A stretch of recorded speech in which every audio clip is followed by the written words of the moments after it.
Hey guys, welcome back. I hope you all are doing good. Moving on to the next set of company जिसको आज हम cover करने वाले हैं वो है लग्जरी रिटेल स्पेस से।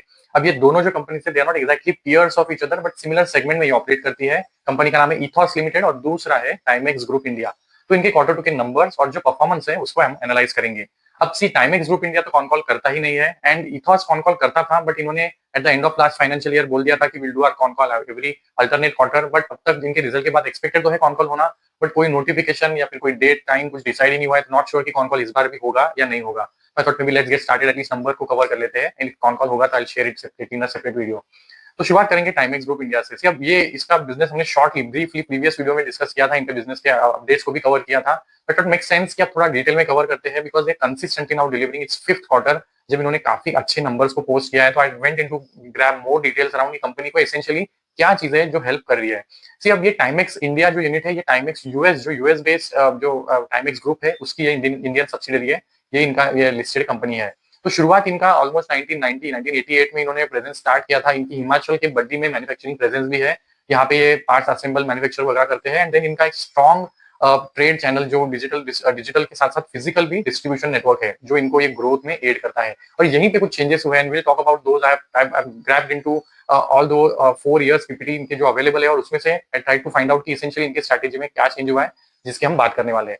तो 1990 तो ऑलमोस्ट कितना 35 इयर्स इनका प्रेजेंस है। So they have been into the market since long time compare to Ethos जिसका हार्डली 3 साल पहले आईपीओ आया था। तभी उनके स्टोर 50 थे, अभी स्टोर्स 80 पे पहुंचे हैं बट इनका प्राइसिंग भी अलग है और जो सेगमेंट्स को ये टारगेट करते हैं वो भी अलग है। सिर्फ इथॉस का जो प्राइसिंग है पर यूनिट जो एवरेज इनका वॉच का प्राइस होता है, एवरेज सेलिंग प्राइस होता है, it is into 2 lakh plus पे एवरेज कॉस्ट है।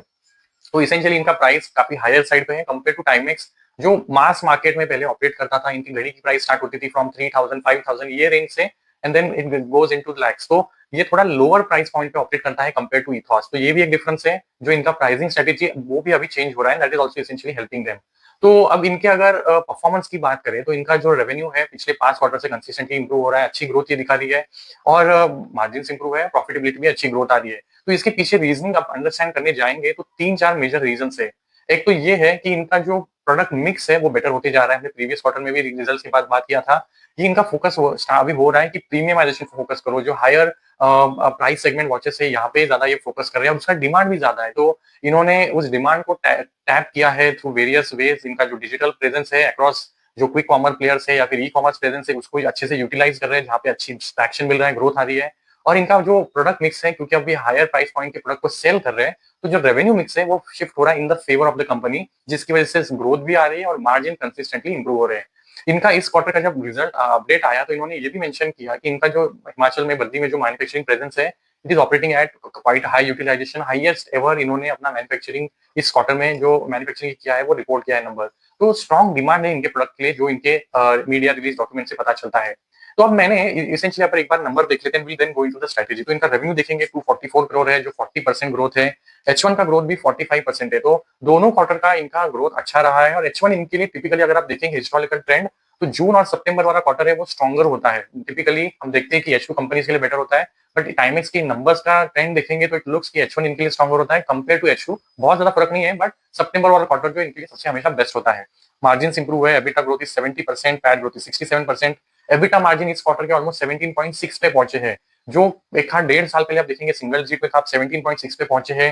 पैट मार्जिन ऑलमोस्ट अभी 12.3 पे पहुंचे हैं तो ऑलमोस्ट 300 बेसिस पॉइंट का इंप्रूवमेंट एबिटा मार्जिन में है। पैट मार्जिन का इंप्रूवमेंट ऑलमोस्ट 200 बेसिस पॉइंट का है। H1 के नंबर भी सिमिलर स्टोरी है। पैट ऑलमोस्ट 2.3 टाइम्स हो गया है, मार्जिन ऑलमोस्ट 500 बेसिस पॉइंट है एबिटा लेवल पे और पैट लेवल पे 380 बेसिस पॉइंट इंप्रूव है। तो मार्जिन इंप्रूवमेंट जबरदस्त हुआ है। अब ये हुआ कैसे है, कैसे अचीव हो रहा है, हम लोग उसकी बात करेंगे। पहले तो रेवेन्यू ग्रोथ क्यों आ रही है, क्या चेंज हुआ है इनके स्ट्रैटेजी में जो इनको ग्रोथ में ये एड कर रहा है। तो सी ये ट्रेंड देखना पड़ेगा कि चेंज आया कब से है। तो यू विल नोटिस कि इनका ये जो चेंज हुआ है, इनकी ग्रोथ जब से आ रही है ये ऑलमोस्ट पिछले 3 साल का स्टोरी है जब इन्होंने लग्जरी रिटेल साइड पे फोकस करना ज्यादा स्टार्ट किया था। तो अभी अगर इनका हम स्टोर प्रेजेंस देखें, जो इनका स्टोर काउंट का नंबर इन्होंने 2022 से मैंने नंबर्स को प्लॉट करके देखा तो यू विल नोटिस कि इनका नवंबर ऑफ 22 में जब लग्जरी रिटेल स्टोर का जो काउंट था वो 73 था और वो कंसिस्टेंटली ग्रेजुअली इंप्रूव हुआ है। फिर 106 पे पहुंचा, 137 इस क्वार्टर का जब इनका नंबर आया है तो ये पहुंचा है 151 पे। तो ऑलमोस्ट डबल से ज्यादा हो गए लग्जरी रिटेल स्टोर्स। एंड इनका अगर लार्ज फॉर्मेट स्टोर देखेंगे वो ग्रो हुए हैं। जो डिफेंस कैंटीन स्टोर्स है वो 430 से अभी 600 के आसपास पहुंचे हैं। और इन्होंने अपने जो मल्टी ब्रांड स्टोर्स है उसको कम किया है। तो प्रोडक्ट मिक्स ये चेंज कर रहे हैं। स्पेसिफिक जो हायर प्राइस पॉइंट के प्रोडक्ट्स है यहाँ पे फोकस कर रहे हैं। नंबर ऑफ ब्रांड जो मल्टी ब्रांड आउटलेट है उनको ये घटा रहे हैं। एंड लग्जरी पे ज्यादा फोकस है। तो ये इनके नंबर का जब आप ट्रेंड प्लॉट करके देखेंगे, बिकॉज इनका जो पीपीटी भी है ना, that is not quite investor friendly. मतलब जनरली मैनेजमेंट पीपीटी में जब चीजें शेयर करता है तो कुछ ट्रेंड बताता है कि भाई ग्रोथ इस डायरेक्शन में जा रही है, हमारा ट्रेंड इस तरह का है। बट इनके पीपीटी से आपको कुछ इन्फ्रेंस निकालना, कुछ डिटेल्स को कुछ इम्प्लीकेशन निकालना इज क्वाइट डिफिकल्ट। ये मैंने नंबर्स प्रीवियस 4 साल के पीपीटी खोल के देखा तो ये कुछ आइडिया लग रहा है कि ये एक्चुअली कर क्या रहे हैं। तो रिटेल पे और स्पेसिफिकली लग्जरी रिटेल पे इनका फोकस बढ़ रहा है। ये इनके जो स्टोर का जो काउंट प्रेजेंस बढ़ रहा है उससे हमें आइडिया लगता है।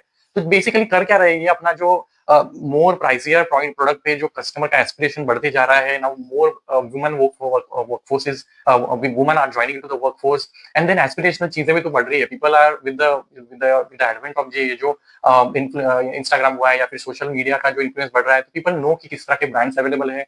उसका इवन स्प्रेडिंग क्वाइट फास्टर। इन्होंने कंपनी ने क्या किया है, ये ब्रांड एम्बेसडर को तो यूटिलाइज करते ही है अपने प्रोडक्ट को रीच बढ़ाने के लिए, बट इन्होंने इन्फ्लुएंसर का भी यूज किया है। तो if you search on YouTube even और other platform, you will see कि quite a few influencers are branding और marketing their products quite well. और ये कनेक्ट जो करता है, आप जब एक बार कस्टमर के साथ कनेक्ट कर लेते हो, यू नो कि द ग्रोथ ई कॉमर्स और जो क्विक कॉमर्स में आया है, ये ड्राइव इसी की वजह से हुआ है।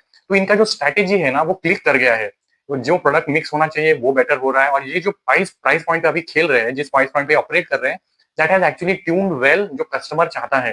तो जिसकी वजह से इनका स्ट्रैटेजी इतने सालों बाद 30-35 ईयर से ऑपरेट कर रही है। बट अभी इनका स्ट्रैटेजी पिछले 3-4 सालों में देखेंगे तो ऑपरेट क्लिक करते हुए लग रहा है कि दे नाउ हैव एक्चुअली अंडरस्टूड कि प्लेसमेंट क्या होना चाहिए, प्राइसिंग क्या होना चाहिए, किस तरह का प्रोडक्ट मिक्स बेटर है। ये स्ट्रैटेजी अब इनका एक्चुअली वर्कआउट हो रहा है। That's why Timex is really doing well at the moment. अभी अगर आप नंबर्स पे वापस आए तो ऑपरेटिंग लेवरेज स्ट्रॉन्ग मिला है। तो कौन से ब्रांड्स है, स्पेसिफिक कौन से ब्रांड्स है जो इनकी ग्रोथ में एड कर रहे हैं, तो इनका जो कोर टाइमेक्स ब्रांड है वो भी अच्छा कर रहा है। उसका ग्रोथ ऑलमोस्ट 52% का रहा है इस क्वार्टर के जो नंबर आए हैं। और H1 का ग्रोथ 61% का रहा है। तो पूरे H1 में टाइमेक्स का जो कोर ब्रांड है उसने भी अच्छा किया। इसके अलावा खुद के ब्रांड्स के अलावा quite similar to what Ethos does, ये और जो लग्जरी ब्रांड्स है इसका भी ये लाइसेंसिंग इनके पास है जो ये सेल करते हैं। तो वर्साची है, गेस है, ये जो अदर ब्रांड्स है जो इनका लाइसेंसिंग इनके पास है, दे आर डूइंग वेल। अब इनका प्राइस पॉइंट हायर साइड पे है। टाइमेक्स का जो प्राइस पॉइंट है दैट इज क्वाइट अंडर से मे बी 3 to 5,000 से लेके 50,000 तक, उसके ऊपर भी है but majority chunk. But then Versace Guess का प्राइसिंग देखोगे तो that starts and goes into lakhs. तो ये जैसे शिफ्ट होगा कि जो हायर प्राइस पॉइंट पे अगर प्रोडक्ट बेचेंगे तो वहां पे मार्जिन बेटर है। तो यहाँ पे वर्साची का ग्रोथ रहा है 57% का, गेस का रहा है 45% का। और H1 का नंबर भी क्वाइट सिमिलर है, 40% वर्साची का ग्रोथ रहा है, 38% गेस का रहा है। एंड देन चैनल की बात करेंगे तो दोनों ट्रेड चैनल हो या फिर ई कॉमर्स हो, both are doing well. But e commerce का ग्रोथ इज फिनोमिनल, 67% का ग्रोथ H1 में रहा है। इस क्वार्टर का ग्रोथ 53% पे रहा है। तो व्हाट सेगमेंट और what channel is helping them, the digital presence. तो ई कॉमर्स के थ्रू फ्लिपकार्ट हो गया, अमेजन हो गया, टाटा क्लिक हो गया, यहाँ से इनको ये ग्रोथ आ रहा है जो ये प्रोडक्ट ये बेच रहे हैं। ऑब्वियसली ये फेस्टिवल पीरियड था जहाँ पे ओन कंजम्पशन हो या फिर गिफ्टिंग पर्पज हो, इसके लिए watches are preferred quite few times. Even जब वेडिंग सीजन अब आएगा वहां भी डिमांड होती है। तो उस वजह से भी ये जो सेगमेंट है इस क्वार्टर में Q2 में अच्छा करता है। और ये इनके नंबर्स में रिफ्लेक्ट भी हो रहा है। क्विक कॉमर्स, ई कॉमर्स ये इनके लिए अच्छा कर रहा है। अब ई कॉमर्स का परसेंटेज हमने बात नहीं किया, तो ई कॉमर्स का ग्रोथ वो भी अच्छा रहा है, that is also into high double digit में। अब इनका जेप्टो का पार्टनरशिप इस क्वार्टर में इन्होंने अनाउंस किया कि they have formed partnership with Zepto. इसके पहले इनका ब्लिंकिट पे या फिर फ्लिपकार्ट मिनट्स के साथ इनका टाइप था, एक और पार्टनर इन्होंने ऐड किया है। तो सिर्फ फोकस इनका कहाँ पे हो रहा है, फोकस इनका digital, e commerce, quick commerce यहाँ पे बढ़ रहा है, जहां से क्विक सेल्स हो रहा है। और इनका जो डिस्ट्रीब्यूशन चैनल ऑलरेडी जो फिजिकल प्रेजेंस है that is also adding them. ये जो डिमांड होता है क्योंकि आप क्विक डिलीवरी करना चाहते हो with in a couple of days, अगर ई कॉमर्स है या फिर क्विक कॉमर्स है तो विद इन फ्यू आवर्स। तो ये जो आपको डिलीवर भी करना है तो you need to have that store presence into those geographies जहां से डिमांड आ रहा है। तो उनका ये जो स्टोर प्रेजेंस इन्होंने ओवर द इयर्स बिल्ड किया था, वो फिजिकल नेटवर्क इनको करंटली हेल्प कर रहा है while also growing into digital platform। तो ये सारा जो चीज है इसेंशियली करंटली पूरा जो मिक्स है ये currently quite working well for the Timex. Product mix better हो रहा है। और जो दोनों है ट्रेड चैनल का हमने बात नहीं किया, I think that also grew by 26%। तो फिजिकल स्टोर्स में जो इनके हैं, जस्ट वॉचेस का इन्होंने एक्विजिशन किया था आई थिंक अ ईयर और हाफ बिफोर, तो उनका फिजिकल प्रेजेंस का स्टोर जो है वो भी अच्छा कर रहा है। 26% इज क्वाइट हेल्दी ग्रोथ, दोनों साइड पे इनको ग्रोथ आ रहा है। अभी अगर आगे बढ़े तो इनका कलेक्शंस का क्या है? सो अब प्रीवियस क्वार्टर में भी इन्होंने अनाउंस किया था कि हमने जो कुछ ओल्डर कलेक्शन है हमारे 1990 से, उनको उन्होंने री-इन्वेंट करके लॉन्च किया है। इस क्वार्टर में भी इन्होंने कुछ और की बात की। इन्होंने सुपरमैन कलेक्शन जो टाइमेक्स मार्लिन है उसको रीलॉन्च किया है, डाइन पीस है, टीवी बॉय है। इवन इन्होंने एस्टन मार्टिन फॉर्मूला वन के साथ पार्टनरशिप किया है, जिसका ये लॉन्च आगे आने वाले कुछ मंथ्स में करने वाले हैं। एंड इवन इसके अलावा इन्होंने गेस का automatic watch first time launch किया है, और गेस की ज्वेलरी का भी एक्सपेंशन किया है। तो वॉचेस के साथ ज्वेलरी में भी इनका फोकस है, जो again is a luxury product. तो दोनों साइड पे इनका नए पार्टनरशिप्स भी हो रहे हैं, और जो करंट एग्जिस्टिंग इनके पार्टनरशिप्स हैं, लाइसेंसिंग ब्रांड जो ये करते थे, they are also doing good. तो ये जो करंट पार्टनरशिप ये कर रहे हैं, they might even add their growth into upcoming quarters. अभी again talk about some other details. तो इनका जो एडवर्टीजमेंट और सेल्स का एक्सपेंडिचर है, तो ऑब्वियसली अपार्ट फ्रॉम द जो कॉस्ट ऑफ रॉ मटेरियल जो इनका वॉचेस है या फिर डायल्स है या फिर जो भी पार्ट्स वगैरह लगते हैं, अपार्ट फ्रॉम दैट इनके लिए एक और खर्चा जो इंपॉर्टेंट होता है, how much they are spending into advertisement and जो भी इनका प्रमोशनल एक्टिविटीज होता है। बिकॉज इन्होंने एवरी आई थिंक प्रीवियस एक दो क्वार्टर्स में डिफरेंट स्टार्स को ऑनबोर्ड किया है फॉर देयर प्रमोशनल कैंपेन्स। तो ये जो खर्चे होते हैं, they also need to be track quite well. अभी इनका 9.1% था एडवर्टीजमेंट और प्रमोशनल स्पेंड लास्ट Q3 में, Q2 Q3 के आसपास, नवंबर का डिटेल है ये। तो इस क्वार्टर की जब नंबर आए तो ये प्रमोशनल एडवर्टीजमेंट का स्पेंड है अराउंड 6.5 के आसपास। तो ये I think higher single digit में अपने एडवर्टीजमेंट के जो स्पेंड है उसको मेंटेन कर रहे हैं। अगेन वन मोर फैक्टर, अब ये यूएस पेरेंट कंपनी है तो कुछ ना कुछ रॉयल्टी भी देते होंगे। तो प्रीवियस साल में इस अराउंड नवंबर इनका जो रॉयल्टी का नंबर था वो था 3.5%। इस क्वार्टर का इन्होंने रॉयल्टी का जो पेमेंट का नंबर शेयर किया है, that is I think around 10.5 crore, जिसका परसेंटेज है 4.5% of the revenue.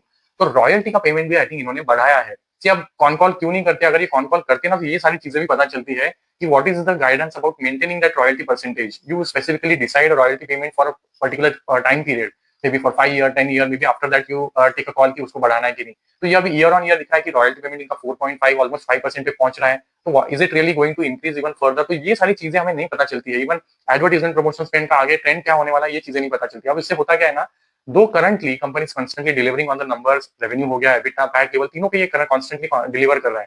But if you have to really take a call, bigger position आपको बिल्ड करना है, how can you do that? Because unless you get a conviction, and वो आता किससे है? अगर आप कॉन कॉल सुनते हो तो ये तो होगा नहीं, राइट? मतलब कॉन कॉल ये कंपनी करती नहीं है, तो हमें स्ट्रैटेजी नहीं पता है कि किस स्ट्रैटेजी के साथ ये ऑपरेट कर रहे हैं। तो अभी 40% ग्रोथ दिखा रही है, प्रीवियस क्वार्टर में अच्छा ग्रोथ था, पिछले 4-5 क्वार्टर का ग्रोथ अच्छा है। But am I really confident to tell you कि ये आगे चलते हुए भी कंटिन्यू होगा? बिकॉज हमें कोई गाइडेंस नहीं पता है।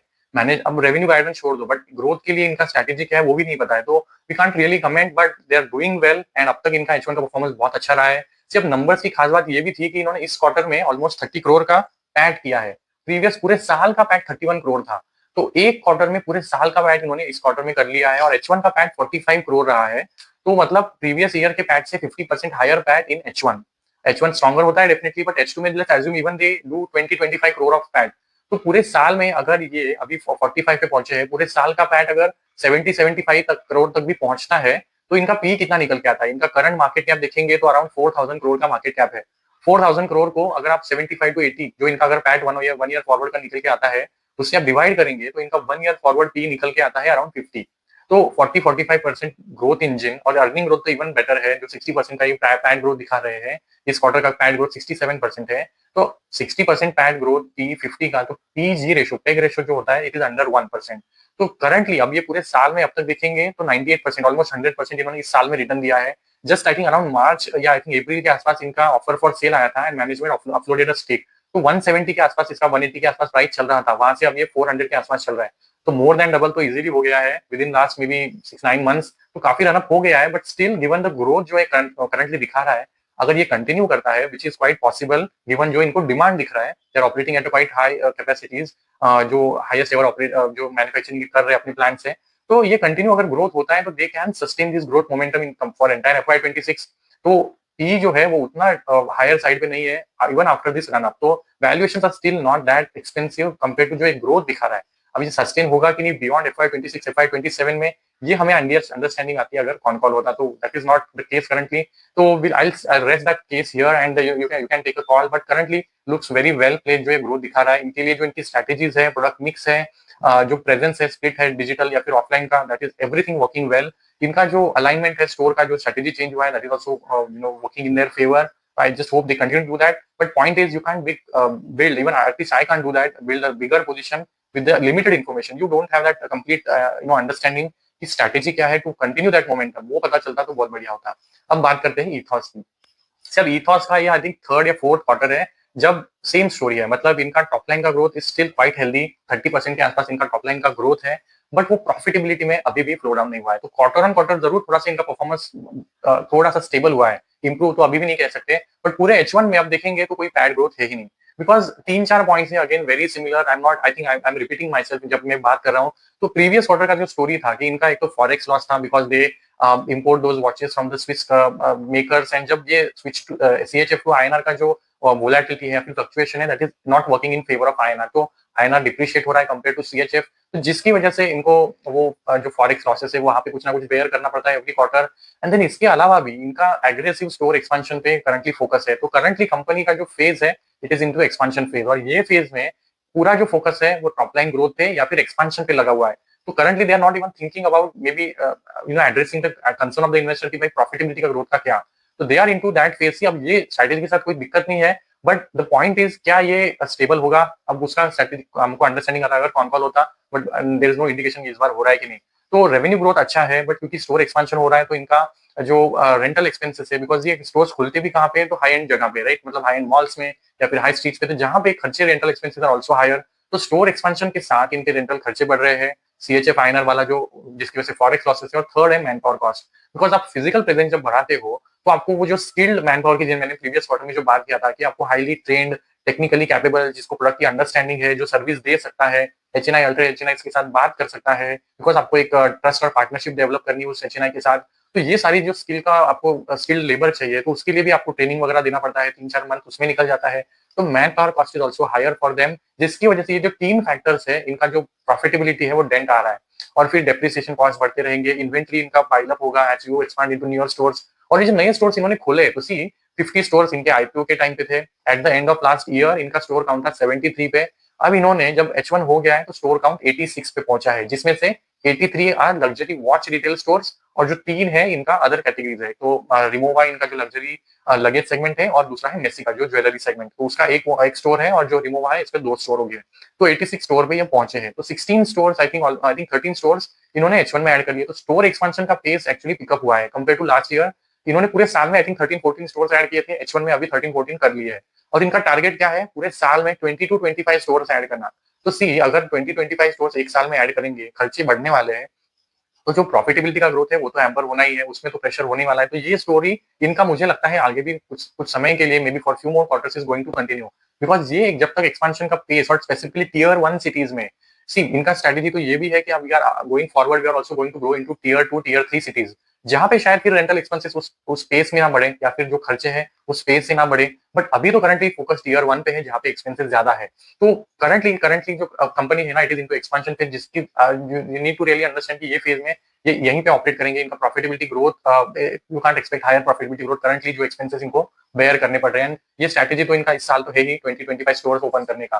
तो नंबर्स देखेंगे तो 29% रेवेन्यू ग्रोथ है, 26% एबिटा ग्रोथ है, पैट ग्रोथ 12% है, मार्जिन -60 बेसिस पॉइंट है, पैट मार्जिन 100 बेसिस पॉइंट से नीचे आए हैं। और H1 का भी स्टोरी कोई अलग नहीं है, रेवेन्यू ग्रोथ आ रहा है, बट एबिटा और पैट लेवल पे थोड़ा डिसअपॉइंटिंग रहा है। मार्जिन भी थोड़ा सा जो इनका है वो थोड़ा नीचे है, 160 बेसिस पॉइंट से एबिटा लेवल पे, एंड जो 190 बेसिस पॉइंट्स हैं पैट लेवल पे। अभी अब सेम स्टोर सेल्स ग्रोथ देखेंगे तो that is quite still healthy, 16.5 के आसपास है, जो नंबर बता रहा है कि आपकी जो एग्जिस्टिंग स्टोर्स है they are delivering in terms of the revenue growth. अब से नए जो स्टोर्स होते हैं जो इन्होंने मे बी से लास्ट 6 मंथ्स में ओपन किए हैं, अब ऐसा नहीं है कि स्टोर ओपन करते ही वो आपको ब्रेक इवन हो जाए एबिटा पैट लेवल पे, टाइम लेगा, राइट। मतलब आपने जो भी खर्चे करने थे अपफ्रंट कर दिए है, रेंटल चार्जेस हो, इन्वेंट्री एक्वायर करना हो, इंटीरियर डेकोरेशन करना हो, जो भी आपको खर्चे करने थे वो सब आपने पूरे स्टार्ट में ही डाल दिए है। अब वो जो उसका फ्रूट आपको मिलना है वो ओवर द पीरियड मिलेगा। तो इन्होंने जो स्टोर एक्सपेंशन किया था उसका एक एस्पेक्ट ये भी था कि फेस्टिवल डिमांड को केटर करना है, तो रेवेन्यू ग्रोथ तो आया ही, right, 29-30% top line growth they have achieve. But वो स्टोर लेवल पे आपको प्रॉफिटेबिलिटी आना वो तो एक स्केल पे होगा। तो नए स्टोर जब मैच्योर होंगे तो इनका जो मैट्रिक्स है वो बेटर होगा, बट इसके लिए टाइम लगने वाला है। तो रेवेन्यू फ्रंट पे तो उन्होंने अच्छा किया है, बट बाकी फ्रंट पे there is still work to do. तो इनका रिमोवा का सेकंड स्टोर जो दिल्ली में एक्सपेक्टेड था वो ओपन हो गया है, मेसिका का भी आ गया है। तो अब दोनों सेगमेंट में इन्होंने वेंचर तो कर लिया है, बट इसका अभी तक इन्होंने कंट्रीब्यूशन रेवेन्यू के टर्म्स में, क्योंकि बहुत ही स्मॉल है, सिग्निफिकेंट नहीं है, तो इन्होंने सेपरेटली उसका कोई नंबर शेयर नहीं किया है अभी भी। तो ये करंटली इसका स्ट्रेटेजी 80+ ब्रांड्स के साथ इनका टाई अप है, and I think quite a few of them are exclusive partnership. तो ये सिर्फ वॉचेस आपको इथॉस के स्टोर्स पे मिलेंगे एंड नथिंग एल्सवेयर। तो ये अच्छी बात है। अब सी इन्होंने एक पीपीटी में पॉइंट में ये शेयर भी किया एग्जैक्टली कितना इम्पैक्ट है। तो सी सीएचएफ आईएनआर जो प्रीवियस 6 मंथ है उसमें ऑलमोस्ट 15% डिप्रिशिएट हो गया है। तो इनका कहना है कि it has bearing because of that, क्योंकि हम वो जो एक्सपेंसेस है वो भी हम करंटली बेयर करें, अभी हेजिंग करके चलते हैं। हमने प्रीवियस क्वार्टर में बात किया था, इन्होंने अपना हेजिंग पॉलिसी चेंज किया है। पहले हेजिंग 30-40% करते थे, अब उसको 50% पे लेके आए हैं टू टेक सम बेनिफिट अगर वो इन फेवर जाता है, बट करंटली वैसा नहीं हो रहा है। They are still bearing those losses. ये ट्रेंड अगर रिवर्स होता है, INR is strengthening for may be some period, तो उनको बेनिफिट भी आएगा, फॉरेक्स गेन्स भी आएंगे, but currently it is on a depreciating phase. तो ये फेज पे तो इनको ये लॉसेस बेयर करने पड़ेंगे। तो अब सी कुछ और एस्पेक्ट है, अब सी इनका क्वार्टर ऑन क्वार्टर देखेंगे ना, तो प्रीवियस क्वार्टर में मार्जिन काफी ज्यादा स्लाइड हो गए थे। आई थिंक 300 बेसिस पॉइंट का एबिटा मार्जिन में प्रेशर था। इस क्वार्टर में आप देखेंगे तो थोड़ा इन्होंने रेस्ट्रिक्ट कर लिया है, बिकॉज इफ यू रिकॉल हमने प्रीवियस क्वार्टर में बात किया था, they had mentioned about taking some of the steps to counter जो करंटली मार्जिन पे प्रेशर है। तो इन्होंने कुछ जो डिस्काउंट्स है, प्राइस डिस्काउंट्स है, वो डिसकंटिन्यू कर दिए थे। एक और बात थी कि इन्होंने कुछ प्राइस हाइक भी लिए थे, तो सर्टन कैटेगरीज ऑफ प्रोडक्ट पे इन्होंने प्राइस हाइक लिया था कुछ ब्रांड्स पे, और कुछ ऑपरेशनल एफिशिएंसीज पे गेन बिल्ड करने पे भी इनका फोकस था। तो जिसकी वजह से क्या हुआ है ना, इनका अगर आप देखेंगे तो क्यों इतना मार्जिन प्रेशराइज नहीं हुआ है, क्यों they still have did a better thing, या फिर अगर ये नई स्टेजेस करते ना तो ये इनके मार्जिन पे और ज्यादा प्रेशर हो सकता था। तो थोड़ा बहुत चीजों को इन्होंने कंट्रोल और रेस्ट्रिक्ट करने का एफर्ट लिया है, बट स्टिल अगर आप देखेंगे H1 में पैड ग्रोथ है नहीं, एंड मोर लाइकली अगर ये सेम पेस के साथ स्टोर एक्सपेंशन करते रहेंगे, क्योंकि अभी भी तो अपडेट आया ही है, even I think few days back इनका एक और स्टोर ओपन हो रहा है। तो ये एक्सपेंशन जब तक चलेगा, इनकी कॉस्ट हायर साइड पे एलिवेटेड रहेंगे, पैड ग्रोथ आएगा नहीं। अभी पैड ग्रोथ नहीं है तो ईपीएस ग्रोथ नहीं है, ईपीएस ग्रोथ नहीं है तो इन्वेस्टर के लिए तो करंटली पैसा बनाना, staying at similar pad for entire year, even revenue growth आता भी है तो इन्वेस्टर के लिए उसमें से कोई निकलने वाला कुछ है नहीं। तो वील हैव टू सी ये अब इनको कॉल होगा तो I again come back and share those updates. But चलो यहीं तक रखते हैं। Timex definitely compare to to though they are not exactly peers of each other, but Timex is doing exceedingly well compared to Ethos, and valuation wise is also Timex is not that expensive given PEG ratio इसका currently around 1 या उसके नीचे ही है, तो it's not that expensive, and अगर ये growth को sustain कर लेगा तो it can even do well from here and as well, जहाँ तक 100% ये run up हो गया है but still can continue to do well. So I'll rest here and then let me know if your queries, I'll address those in the upcoming section. Thank you so much.